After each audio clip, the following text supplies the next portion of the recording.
Recuerdo que hace ya muchos años, cuando se presentó el libro Sueños de Vagabundo, un ensayo sobre filosofía y moral, Carlos se refirió a un comentario que alguna vez hiciera Robert Nozick, que en una época de melancolía escribió que había 3 cosas necesarias para salir de una depresión: gastar $3,000 en una tarde, correr 3 kilómetros seguidos o escribir un libro que irritara a los amigos.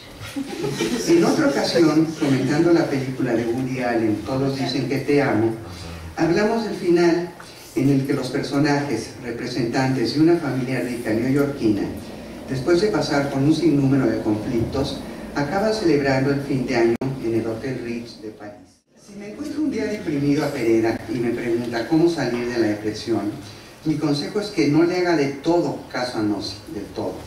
No me lo imagino gastando $3,000 ya que, como siempre he insistido, él tiene esa virtud republicana que consiste en no gastar demasiado. Tampoco creo que corra 3 kilómetros en una misma tarde. Sus hábitos se reducen a posibles caminatas no muy largas por su querido barrio de Coyoacán. Pero aunque él piense lo contrario, tampoco ha escrito libros que irriten a sus amigos. Al contrario, sus libros han sido aplaudidos por la comunidad filosófica y literaria. Tal vez, si algo irrita, es que nos lleva a reflexionar, a pensar y a sentir ganas de discutir con él. Me agrada. Recuerdo que un día me lo encontré muy irritado después de una clase. Le pregunté el motivo, pensando que me iba a contestar que sus alumnos no estudiaban, que no sabían quién era Davidson o Rhodes. Pero no, su irritación se debía a que ni uno solo de sus alumnos sabía quién había sido Grace Kelly. Como nos confesó recientemente, hubiese deseado compartir una mesa de apuestas en algún casino de Monte Carlo.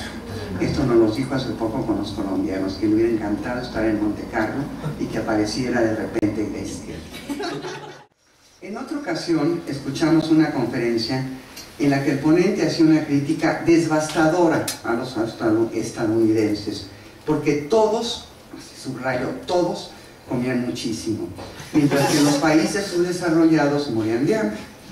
En un momento dado, Pereda me dijo enfáticamente: no tiene razón.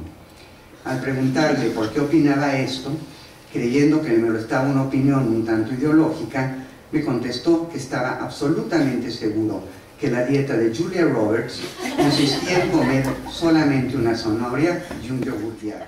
Y de la depresión, creo que Pereda no tiene razones para estar deprimido. Es un académico muy prestigiado, ha recibido muchos reconocimientos, se ha rodeado de una serie de amigos que lo quieren muchísimo, está lleno el salón y bueno, todos los demás, todo el programa es muy impresionante. Tiene una familia, además de maravillosa, sumamente talentosa. Dada esta situación, y hoy que sus compañeros y amigos le rinden un homenaje, yo terminaría haciéndole 2 sugerencias. Primero, que aunque no esté deprimido, le haga caso a Nozick y gaste $3,000. Es decir, que por una vez abandone su virtud republicana. Segundo, que también le haga caso a Woody Allen y que con este dinero nos invite el próximo fin de año al Hotel Ritz de París, para que todos acabemos bailando en uno de los espacios bajo algún puente del Sena, como lo hicieran Woody Allen y Goldie Hawn en la película Todos dicen que te amo. De esta manera podríamos alargar el diálogo con él y así dejar cualquier amenaza de depresión. Muchísimas felicidades, Carlos. Gracias por todo lo que me has dado a mí y a todos, y tienes bien merecido este homenaje. Gracias, Carlos.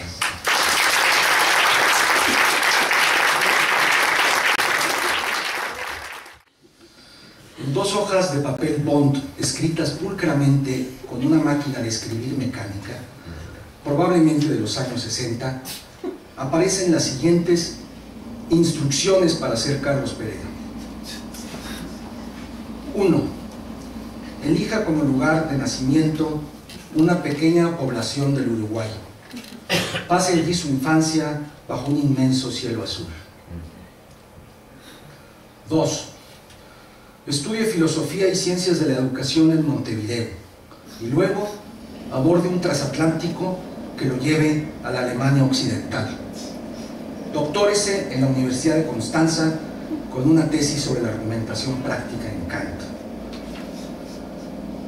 3. Vaya a México en 1978 para ocupar una plaza en la recién creada Universidad Autónoma Metropolitana. En cuanto pueda, cámbiese al Instituto de Investigaciones Filosóficas de la UNAM. 4. Adáptese a la perfección a su país de adopción. Domine sus usos y costumbres. Instale su domicilio en el barrio de Coyoacán. Nunca trate, sin embargo, de pasar por un nativo. Preserve su acento meridional y su antojo por las pascualinas. Salpique su conversación de anécdotas de su tía Never y su tía Angelito. 5. Contraiga matrimonio con una mexicana talentosa y llena de vida. Forme con ella una familia unida y armoniosa. 6. Sea hombre doméstico. Váyase a dormir temprano. Cuide su salud porque tiene proclividad a los accidentes y encima es, como todos los intelectuales, algo hipocondríaco. Si bebe cerveza, que sea sin alcohol. 7. Hágase de un estilo literario original e inconfundible. Utilice en sus escritos los mismos giros, recursos y tropos. Lea sus textos en voz alta y con cierta dosis de histrionismo. 8. Teja una red de amistades por el mundo entero. Encárguese de que sus amigos se conozcan entre sí. Que su casa sea siempre un amable y bullicioso centro de reunión. 9. Cultive el venerable arte de la conversación inteligente y divertida. Que el rango de su plática sea enorme. Muévase con igual soltura por la filosofía, la historia, la política, la literatura y las bellas artes. 10. Nunca pierda la curiosidad. Que su entusiasmo por las ideas y las personas sea refrescante y contagioso. Esté siempre al día. Lea todos los libros, vaya a todos los estrenos, asista a todas las presentaciones de libros. Vea y déjese ver. 11. Preserve ciertos rasgos infantiles. Por ejemplo, cierto aire de blanca travesura, como la de esos niños mustios que cuando la maestra no está en el salón, se levantan del pupitre para lanzar un avioncito de papel. 12. Sea un maestro brillante y popular. Descubra vocaciones. Tenga amigos más jóvenes que lo admiren y lo aprecien. Ofrézcales de vez en cuando buenos consejos. Ellos se lo agradecerán de por vida. 13. Sepa moverse dentro de la corte. Conozca todos los corredores del palacio. Que los vaivenes no le afecten. Caiga siempre bien parado. Que no se le escape un rumor.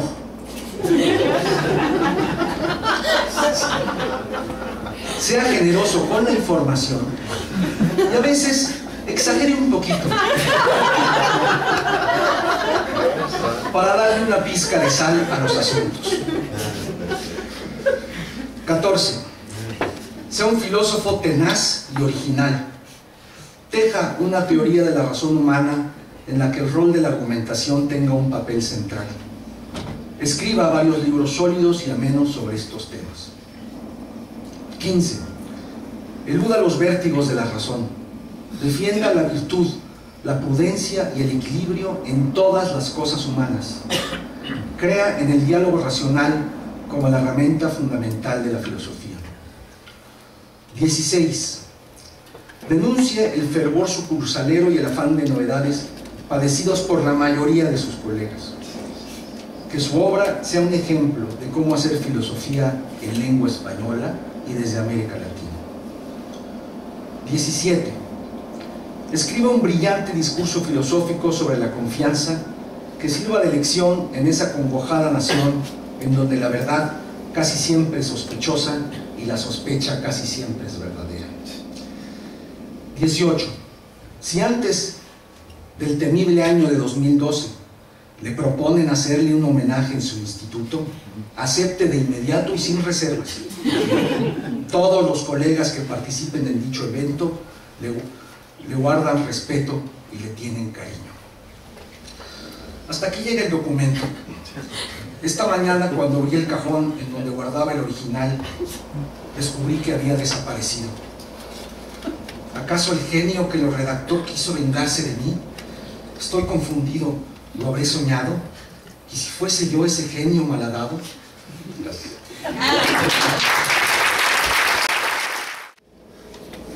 El filósofo que se ríe, o el filósofo risueño, ese es el epíteto glorioso que los antiguos griegos dieron al atomista Demócrito. Pero si alguien me pidiera a mí nombrar a un filósofo risueño, pondría yo en primer lugar el nombre de Carlos Peredo. Siempre he disfrutado mucho de estas conversaciones peripatéticas con Carlos. Siempre he notado una diferencia dramática entre nosotros dos. Yo siempre voy con un ojo bien atento al tráfico, por miedo a terminar engañoso después de ser atropellado por un taxi. Y Pereda, todo lo contrario. Completamente ajeno a los peligros mundanos, el intrépido uruguayo sigue paseando como si fuera el rey ciego de Coyoacán. Requisitos. Pereda sugiere que basta con negar enfáticamente la regla de la desmesura. Nos dice: no olvides que cualquier tipo de querencia posee un techo, un límite. Más allá de él habita la aridez o la locura. En ambos casos, poco a poco o de súbito, comienza el sinsentido. Por lo tanto, si queremos resistir las tentaciones ante las cuales ha caído la razón arrogante, es necesario tener presentes límites y tener cuidado de dicotomías falsas, especialmente aquellas que se nos presentan como autoevidentes u obvias. También debemos resistir nuestra tendencia natural a sobresimplificar, además de luchar por encontrar un justo medio entre vicios opuestos del intelecto. Tres cosas resultan claras. Primero, que William James nos ofrece una crítica interesante de lo que Carlos Pereda llama la razón arrogante, tal y como se manifiesta en la esfera de la filosofía académica.